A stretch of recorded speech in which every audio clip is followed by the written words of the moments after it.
جی ناظرین السلام علیکم. بہت ہی اہم دن ہے اور اہم اس وجہ سے ہے کہ بھئی نوٹیفیکیشن کی اتنی لوگوں میں ڈیمانڈ تھی. کوئی کیا کہہ رہا تھا, کوئی کیا کہہ رہا تھا. بہرحال ایک سمری وزیر اعظم ہاؤس سے صدر ہاؤس چلی گئی ہے. معاملہ ختم ہو گیا ہے. اب بات آگے بڑھائیں. اس سے پہلے کیا کیا ہوا ہے. جیو پہ ایک خبر چلی, پھر اس کا ریبٹل بھی آیا, تردید بھی ہوئی اور کچھ سنا ہے بیوروکریٹس کے اوپر بڑی سخت پابندی بھی لگنے لگی ہے. وہ لوگ کون ہیں, ان کے حوالے سے بات ہوگی. ایک پھر فیلڈ مارشل صاحب کا بیان بھی سامنے آ گیا ہے اور وہ بھی انہوں نے کہا پاکستان یہاں سے اب اونچی اڑان کی طرف جائے گا.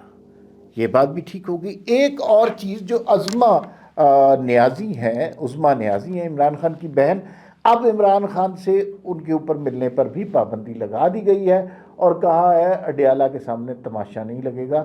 یہ عطا اللہ تارڑ نے ایک پریس کانفرنس میں کیا کہا ہے.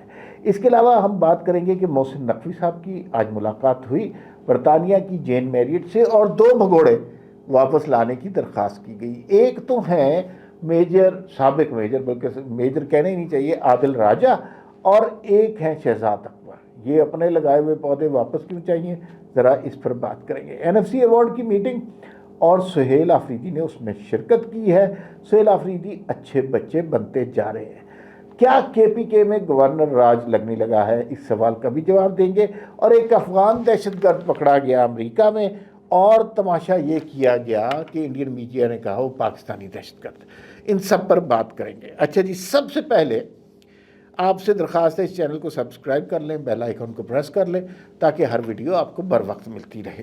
سن لیں جی ہوا کیا. شام کوئی 6 بجے کے قریب اچانک جیو کے اوپر خبر چلی, نوٹیفیکیشن آ گیا. بہت سارے لوگ, جیو انڈسٹری کا ٹاپ چینل ہے اس کو فالو کرتے ہیں. آزاد سید صاحب نے یہ خبر دی, لیکن تھوڑی دیر کے بعد پتہ چلا وہ خبر غلط ہے. پھر یہ خبر آئی کہ جن بیوروکریٹس نے یہ خبر لیک کی ہے ان کے خلاف تادیبی کارروائی ہونے لگی ہے. لیکن تقریباً 8 بجے کے قریب یہ خبر آئی کہ ایک سمری چلی گئی ہے. اب میں آپ کو اس سمری کا حرف بحرف سناتا ہوں اصل میں کیا ہوا. سمری آئی ہے, وزیر اعظم نے فیلڈ مارشل کی بطور چیف آف ڈیفنس فورسز تعیناتی کی سمری جو ہے وہ ایوان صدر بھجوا دی ہے. اچھا, اب وزیر اعظم شہباز شریف نے فیلڈ مارشل عاصم منیر کی بطور چیف آرمی اسٹاف و چیف آف ڈیفنس فورسز کی تعیناتی کی سمری کی منظوری ایوان صدر کو بھجوا دی. یہاں سے سارے معاملات کلیئر ہو چکے ہیں.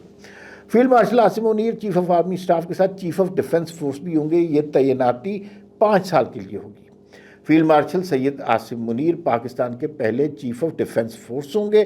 چیف آف ایئر اسٹاف, یہ بہت امپورٹنٹ ہے, ایئر مارشل ظہیر احمد بابر سندھو کی مدت ملازمت بھی 2 سال کی توسیع منظور کی گئی ہے. وہ پہلے ہی ایکسٹینشن کے اوپر ہے. اب ذرا اس میں سنیں کہ اس توسیع کا اطلاق ان کی موجودہ 5 سالہ مدت ملازمت کے مارچ 2026 میں مکمل ہونے پر ہوگا. یہ ایگزیکٹ خبر چلی ہے, اس سے زیادہ کچھ نہیں کہنا چاہیے. سمری چلی گئی ہے, صدر ایوان صدر میں چلی گئی ہے, نوٹیفیکیشن آنے والا ہے اور نوٹیفیکیشن آ جائے گا اس کا. لیکن اب بات تقریباً کلیئر ہو گئی ہے. شاید میرے خیال میں خبر اس لیے نکالی گئی ہے کہ وہ جو ابہام کریٹ ہو رہا تھا وہ دور کیا جائے. دوسری خبر بھی سنیں, وہ ہے جی فیلڈ مارشل صاحب کے حوالے سے بات ہے کہ سب ٹھیک ہے, پاکستان یہاں سے اب اونچی اڑان کی طرف جائے گا. فیلڈ مارشل عاصم منیر نے ایوان صدر میں, سمری کہاں گئی ہے, ایوان صدر میں صحافیوں سے غیر رسمی بات چیت کرتے ہوئے کہا سب ٹھیک ہے, سب آپ کے سامنے ہے. فیلڈ مارشل نے کہا چیزیں بہتری کی طرف جا رہی ہیں, پاکستان یہاں سے اب اونچی اڑان کی طرف جائے گا. یہ 2 خبریں جو ہیں یہ نئی ہیں اس میڈیا میں. اور تیسری خبر جو ہے عمران خان کی بہن عظمیٰ نیازی کے حوالے سے ہے. عطا اللہ تارڑ صاحب نے ان کے خلاف پریس کانفرنس کی. انہوں نے کہا کہ بھائی معاملات اب اس سٹیج پر پہنچ گئے ہیں کہ اب ان کی ایک بہن ہے, تینوں بہنیں انتشار پھیلاتی ہیں, مل کے آتی ہیں, ٹویٹر پہ آرمی چیف کے خلاف بات ہوتی ہے, گالیاں دی جاتی ہیں اور ایک مومنٹم بنایا جا رہا ہے. تو ان کی ملاقات بھی ختم کر رہے ہیں اور ساتھ ساتھ اب ہم جو ہے یہ جو ہے نا اڈیالہ کے بعد تماشا, یہ بھی ختم کرنے والے ہیں. اور یہ نہیں ہو سکتا کہ آپ روز حکومت کو گالی دیں اور حکومت آپ کے جو ہے آپ کو گود میں بٹھا کے جھولے دے، یہ نہیں ہو سکتا۔ تو اب حکومت اپنا ایکشن کرنے لگی ہے، یہ صورتحال ہے۔ پھر انہوں نے کہا کہ جو اڈیالہ کا قیدی ہے اس سے زیادہ سہولت تو کسی کو نہیں ملی، 7 بیرکیں ملی ہوئی ہیں، ایکسرسائز کی مشینیں ملی ہیں، دیسی مرغی کا شوربہ وہ پیتے ہیں، یخنی وہ کھاتے ہیں، فروٹ وہ کھاتے ہیں، نٹس وہ کھاتے ہیں۔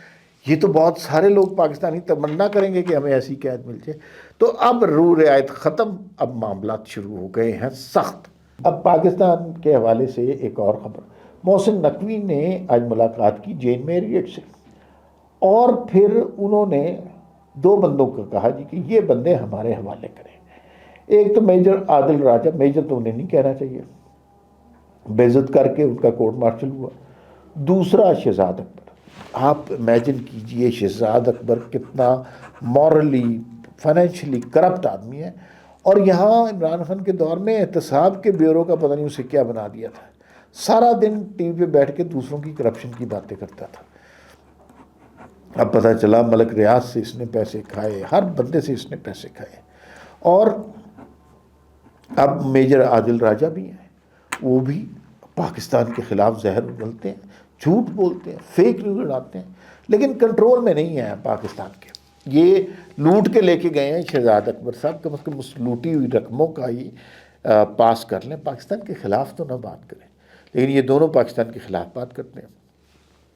تو پھر جو انہوں نے ریکویسٹ کی ہے کہ بھائی جان یہ بندے ہمارے حوالے کریں، ہم پاکستان بلائیں گے، یہ پاکستان کی ریاست کے مجرم ہیں، اور پھر ہم خود ان سے حساب کریں گے۔ تو یہ اگر مل جائیں تو بڑی اچھی بات ہے۔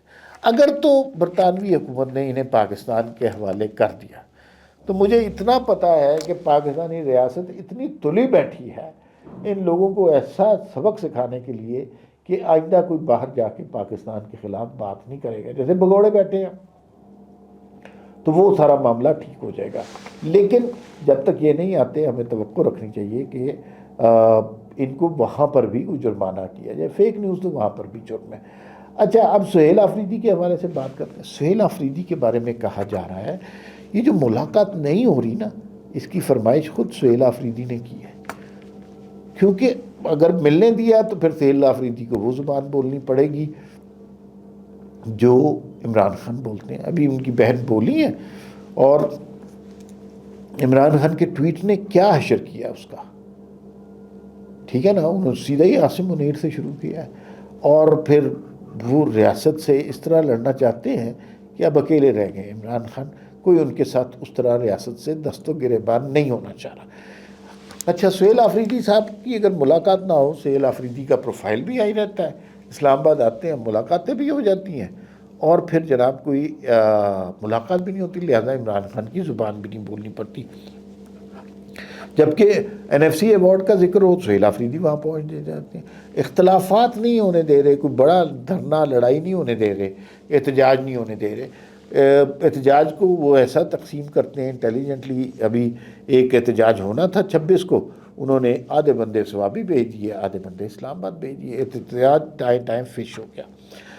اچھا، ذرا تھوڑی سی بات کرتے ہیں کہ گورنر راج لگ رہا ہے KPK میں۔ بہت سارے لوگ کہہ رہے ہیں گورنر راج لگ رہا ہے۔ اگر لگ رہا ہے، سلمان اکرم راجہ نے کہا 6 نام بھی آئے تھے، آپ کو پتہ ہے کہ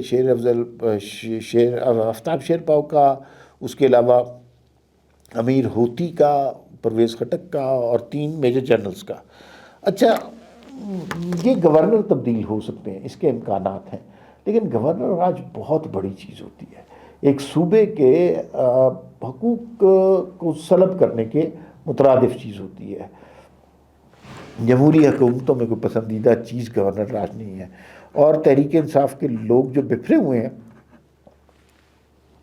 ان کو نکاسی جذبات کے لیے کوئی ایک جگہ چاہیے، وہ ان کی حکومت ہے۔ اگر یہ رستہ بھی بند ہو گیا تو پھر یہ شاید لاوا پھوٹ پڑے۔ تو بہتر یہی ہے کہ ان کی حکومتوں کو وہیں رہنے دیا جائے، اور کوئی اس طرح کی چیزیں، تاکہ یہ جمہوری طریقے سے بات چیت کے ذریعے، سہیل آفریدی کے ذریعے معاملات کو حل کیا جائے۔ فی الوقت اتنا ہی، پھر ملاقات ہوگی۔ اللہ حافظ۔